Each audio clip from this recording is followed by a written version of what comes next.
داریاں ہیں، ایسی صورتحال میں ہماری کیا ذمہ داریاں ہیں؟ اسی تناظر میں میں دعوت سخن دے رہا ہوں محمد عمر عربی اول کو کہ موصوف تشریف لائیں۔ خدا کا خوف تھا دل میں تو سب قوموں پہ بھاری تھے، ہوئے ایجاد جتنے ان سبھی فرقوں پہ بھاری تھے، کروڑوں میں ہے لیکن آج کچھ وقت نہیں، وہ تھے بس 313 مگر لاکھوں پہ بھاری تھے۔ نحمده ونصلي على رسوله الكريم اما بعد۔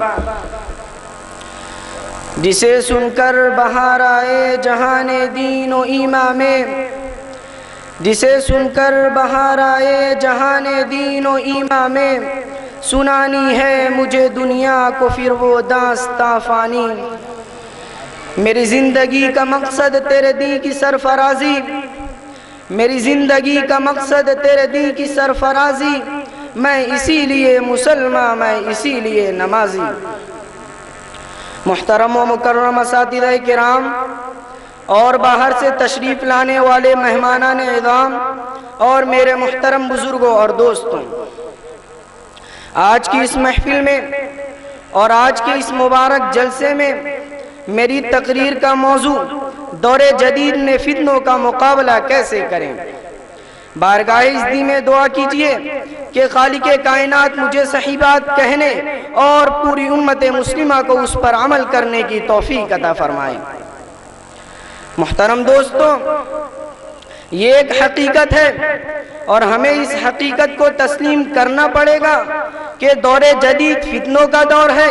نت نئے فتنے جنم لے رہے ہیں، انسانیت کی تضلیل ہو رہی ہے، شرافت و انسانیت کی دھجیاں اڑائی جا رہی ہیں، لادینیت، لامذہبیت، اباحیت، الحاد و ارتداد اپنی تمام تر رذالتوں کے ساتھ پھیل رہی ہیں۔ اگر ہم یہ کہیں کہ نیا دور نئے فتنے لا رہا ہے، جاہلیت نئے روپ میں ظاہر ہو رہی ہے، حیوانیت نئے جنم لے رہی ہے، درندگی پھر سے بیدار ہو رہی ہے، شرک کی ہزاروں قسمیں نکل آئی ہیں اور طاغوتی طاقتیں نئے نئے فرعونوں کو پیدا کر رہی ہیں، مغرب میں اب انا ربکم الاعلی کہنے والوں کی کمی نہیں، صلیبیوں نے پھر سے سر اٹھانا شروع کر دیا ہے اور یوگو سلاویہ میں سربی درندے اور بوسینیا کے حریت پسند مظلوم مسلمانوں پر گھروں کی طرح ٹوٹ پڑے ہیں۔ ہندوستان میں فرقہ واریت کا عفریت مسلمانوں کو نگلنے کی تیاری کر رہا ہے۔ انتہا پسند ہندو اسلام کو بھی خوبن سے اکھاڑ پھینکنے کی فکر میں نت نئے طریقے سوچتے رہتے ہیں، مسلمانوں کو ہلاک و برباد کرنے کی نئی نئی راہیں تلاش کی جا رہی ہیں۔ الغر مشرق سے لے کر مغرب تک، شمال سے لے کر جنوب تک بین الاقوامی پیمانے پر اسلام کے خلاف سازشیں ہیں، فتنے ہیں، اسلام سوز، ایمان سوز، انسانیت سوز فتنے ابھر رہے ہیں۔ مادیت، الحاد، قوم پرستی، وطنیت، قبائلی، علاقائی فتنے جنم لے رہے ہیں اور نہ جانے کتنے فتنے اس وقت جہنم کے شعلے کے مانند بھڑک رہے ہیں جو پورے اسلامی ملکوں کو جلا کر خاک کر دینا چاہتے ہیں اور صحابہ کرام مجاہدین اسلام اور ائمہ اعظام کے کارناموں پر پانی پھیر دینا چاہتے ہیں۔ ملت اسلامیہ کے جیالوں،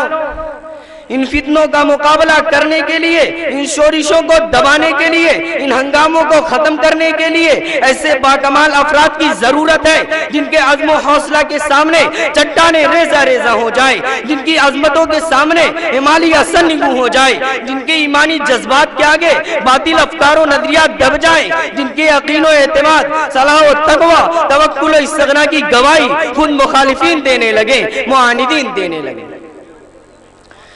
جوانوں یہ صدائیں آ رہی ہیں آبشاروں سے، جوانوں یہ صدائیں آ رہی ہیں آبشاروں سے، چٹانیں چور ہو جائیں جو ہو عزم سفر پیدا۔ اسلام کے پاسبانوں، آج مسلمانوں کی کثرت کا کیا پوچھنا، ان کی دولت و ثروت کا کیا کہنا، سچ کہتا ہوں آج مسلمانوں کے پاس سب کچھ ہے، سونا اور قیمتی دھات اگلنے والی زمین، سرسبز و شاداب علاقے، پیٹرول گیس کے کنویں، ہیرے جواہرات کی کانیں، عیش و عشرت کے سامان، بڑے بڑے محلات، عظیم الشان دیو پیکر جہاز، کیا کیا نہیں ہے، لیکن ایسے افراد نہیں جو ذہنی ارتداد، فکری ارتداد، دینی ارتداد اور عملی شرک و منافقت کے خلاف جم کر کام کر سکے، اخلاق و اقدار سے خالی، اعمال و کردار سے عاری، مادیت پر پرست انسان کو انسانیت سکھا سکے، دشمنان اسلام کا قلع کما کر سکے، مسلمانوں کے خلاف ہونے والی سازشوں کو بے نقاب کر سکے، صلیبیوں، یہودیوں، صہیونیوں کی الغار کو روک سکے، فرعون مصر اور نمرود زمانہ کے لیے ابراہیم و موسیٰ بن جائے، فتنہ ارتداد کے لیے ابو بکر صدیق بن جائے، کفار و مشرکین کے لیے عمر فاروق بن جائے، کیسر و کسریٰ کے لیے خالد بن ولید، ابو عبیدہ بن جراح بن جائے، مصر کے سرکشوں کے لیے عمرو بن عاص اور اندلس کے عیسائیوں کے لیے طارق بن زیاد بن جائے۔ مگر ہائے افسوس، آج زمانہ صلاح الدین ایوبی کو آواز دے رہا ہے، بوسنیا کے مظلومین راہ تک رہے ہیں کہ کوئی صلاح الدین آئے اور سربیائی درندوں سے ان کو بچائے۔ بیت المقدس انتظار کر رہا ہے کہ کوئی سلطان اعظم صلاح الدین ایوبی اسے آزاد کرائے۔ مدعیان نبوت کی سرکوبی کے لیے مہدی و مامون کی ضرورت ہے، فتنوں، سازشوں، شورشوں کو دبانے کے لیے ابو جعفر منصور کی ضرورت ہے۔ برادران ملت، وطن عزیز کی آبرو نیلام ہو رہی ہے۔ فرقہ پرور متعصب افراد وطن عزیز کو غلام بنانا چاہتے ہیں،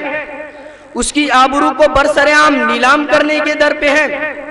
لہذا کوئی شیخ الہند کھڑا ہو، کوئی شیخ الاسلام تیار ہو، کوئی مولانا قاسم نانوتی بن جائے، کوئی مولانا عطا اللہ شاہ بخاری بن جائے، کوئی ابوالکلام آزاد بن جائے، کوئی حفظ الرحمان سیواروی بن جائے، کوئی محمد علی جوہر بن جائے۔ آج فتنوں، سازشوں، نفرتوں، عداوتوں، قدورتوں نے مسلمانوں کو تقسیم کر دیا ہے، دل بڑھ گئے ہیں، خاندان بڑھ گئے ہیں، اتحاد و اتفاق ختم ہو چکا ہے، انتشار و خلفشار پیدا ہو گیا ہے، ہندو اور مسلم کا مسئلہ کھڑا کر دیا گیا ہے۔ لہذا ہم میں سے کوئی معین الدین چشتی بن جائے تاکہ وحدت کا گیت گائے۔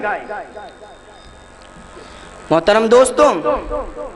ہم تڑپتی، بلکتی، سسکتی، جاں بلب، سوختہ، شکستہ انسانیت کی ہدایت و حیات کے لیے کمر کیوں نہیں کس لیتے؟ میدان عمل میں کیوں نہیں آتے؟ صبر و استقامت کے پیکر کیوں نہیں بن جاتے؟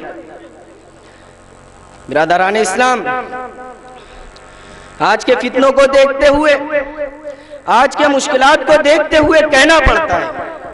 کہ اصلاح عالم کا حق وہی لوگ ادا کر سکتے ہیں جن کے اندر روح بلالی کار فرما ہے، شان فاروقی کار فرما ہے، عزم حیدری کار فرما ہے، استقامت صدیقی کار فرما ہے، جذبہ ایوبی کار فرما ہے۔ آج زمانہ نمرودوں کو سبق سکھانے کے لیے ابراہیم کی تلاش میں ہے، فرعونوں کی ہلاکت کے لیے موسیٰ کی جستجو میں ہے۔ لہذا ہم اپنے اندر وہی شان پیدا کریں، وہی آن پیدا کریں، وہی ایمان و توحید پیدا کریں، وہی یقین پیدا کریں، وہی توکل پیدا کریں، وہی عزم پیدا کریں، وہی حوصلہ پیدا کریں، وہی ولولہ، وہی جوش، وہی ہوش پیدا کریں، وہی امنگ، وہی رغبت پیدا کریں، وہی خواہش پیدا کریں جو صحابہ کی صفت تھی، مجاہدین اسلام کی صفت تھی۔ ہم پیکر اخلاق بن جائیں، خوگر عمل بن جائیں، جبل استقامت بن جائیں، اشداء علی الکفار بن جائیں، رحماء بینہم بن جائیں، پھر پرچم اسلام لہراتے ہوئے، ترانہ توحید گنگناتے ہوئے دنیا کے گوشے گوشے میں پھیل جائیں۔ ملکوں کا سفر کریں، وادیات طے کریں، پہاڑوں کی سیر کریں، دریاؤں کو عبور کریں اور گھاٹیوں کو پار کریں اور ہر طرف ہر جگہ اسلام کا پیغام پہنچائیں، انسانیت کو ہلاکت سے بچائیں، دشمنان اسلام کی فتنہ انگیزیوں کے خلاف تحریک چھیڑ دیں، نفرت بھڑکتے شعلوں کو محبت و اخلاق کے آب حیات سے بجھا دیں، قدورتوں اور عداوتوں کو پیار و الفت کے ترانوں سے مٹا دیں اور فتنہ پروروں کی تمام سازشوں کو بے نقاب کر دیں۔ یہی اسلام کا مطالبہ ہے، یہی قرآن کا تقاضا ہے اور یہی میری استدعا ہے۔ اٹھی ہے دل سے صدائے فطرت کہ تجھ پہ جانو جگر مٹاؤں، اٹھی ہے دل سے صدائے فطرت کہ تجھ پہ جانو جگر مٹاؤں، یہی تمنا میری ہے یا رب تجھی پہ سب کچھ میرا لوٹاؤں، میری عبادت میری ریاضت عطا ہے تیری اے میرے مولا، میری عبادت میری ریاضت عطا ہے تیری اے میرے مولا، کمال میرا نہیں ہے کچھ بھی تو شان اپنی میں کیا جتاؤں۔ وآخر دعوانا الحمدللہ رب العالمین، السلام علیکم۔